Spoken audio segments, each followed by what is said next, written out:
I never imagined my life would turn into a soap opera. My name's Josh, and up until last year, I thought I was just a regular guy. I'm in my early 30s, work as a graphic designer, and love video games, hiking, and spending lazy Sundays binge-watching whatever show my wife and I were into at the time. My wife, Claire, was everything to me, or so I thought. We met at a friend's party 6 years ago. She was charming, beautiful, and had this infectious laugh that made everyone want to be around her. I fell for her fast, and within 2 years, we were married. For a while, life was great. We had our little routines, weekend getaways, and plans for the future. I thought we were happy.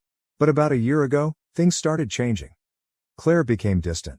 At first, I chalked it up to stress. Her job in marketing was demanding, and she often worked late. But the signs were hard to ignore. She was constantly on her phone, always smiling at texts she wouldn't share. She started dressing up more, even on days she was supposedly just working from home. And then there were the girls' nights and work trips that came out of nowhere. I tried to brush it off, telling myself I was being paranoid. After all, Claire wasn't just my wife, she was my best friend. I trusted her. But that nagging feeling in my gut wouldn't go away. One night, when she was asleep, I did something I never thought I'd do. I went through her phone. It didn't take long to find the proof. There were texts with someone named Brian. They weren't even subtle, flirty messages, inside jokes, and photos she definitely shouldn't have been sending. My heart sank. This wasn't just casual flirting, it was a full-blown affair. I didn't confront her right away. Instead, I started paying closer attention. Every time she said she had a work event or a girls' night, I checked her location through the Find My app we had linked years ago. Sure enough, she was always at the same spot, a condo downtown. After a couple of weeks of gathering proof, I finally confronted her. I waited until a quiet Sunday morning when we were both home. I told her I knew about Brian, about the texts, and about the condo. Her face went pale, and for a moment, she looked genuinely scared. Then, just as quickly, she switched gears. "Fine," she said, crossing her arms. "I've been seeing Brian. But it's your fault, Josh. You're boring. You never do anything exciting.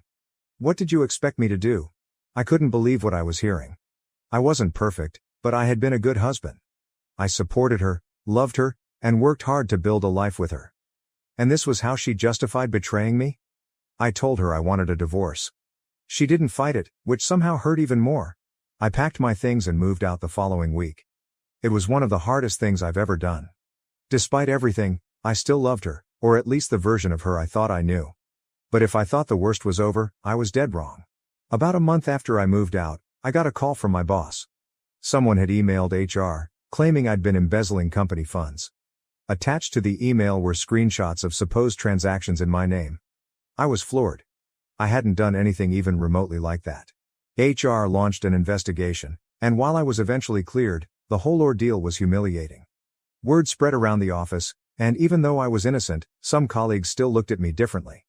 I knew in my gut that Claire was behind it. She had access to enough of my personal information to fake something like this, and she was vindictive enough to do it. But she wasn't done yet. A few weeks later, I started noticing that mutual friends were pulling away from me. People I had known for years stopped returning my calls or replying to my messages.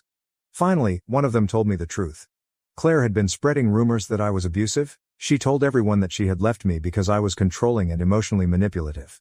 I was furious. She wasn't just protecting her reputation, she was actively destroying mine. I tried reaching out to some of our mutual friends to tell my side of the story, but the damage had already been done.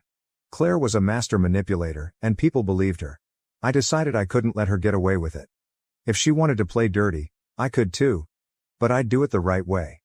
I hired a private investigator. Over the next few weeks, the PI dug into every corner of Claire's life.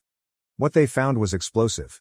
Not only was she still seeing Brian, but she was also using my credit cards to fund her nights out with him.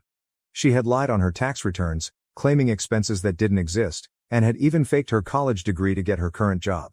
And then there was the kicker. She had a history of pulling stunts like this with past relationships. Armed with all this information, I took her to court.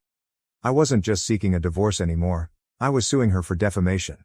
It was a long, grueling process, but when everything came to light, the judge ruled in my favor.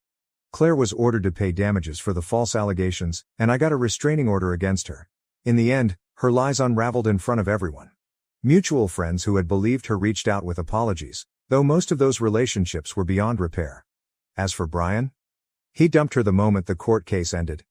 I guess even he couldn't handle the drama. It's been almost a year since all this happened, and I'm finally starting to rebuild my life. I've moved to a new city, started a new job, and even adopted a dog. A sweet golden retriever named Max who's been my rock through all of this. Looking back, I still can't believe how far Claire went to protect her lies. She didn't just cheat, she tried to destroy me. But if there's one thing I've learned, it's this. Trust your gut, and never underestimate how far someone will go to rewrite the narrative.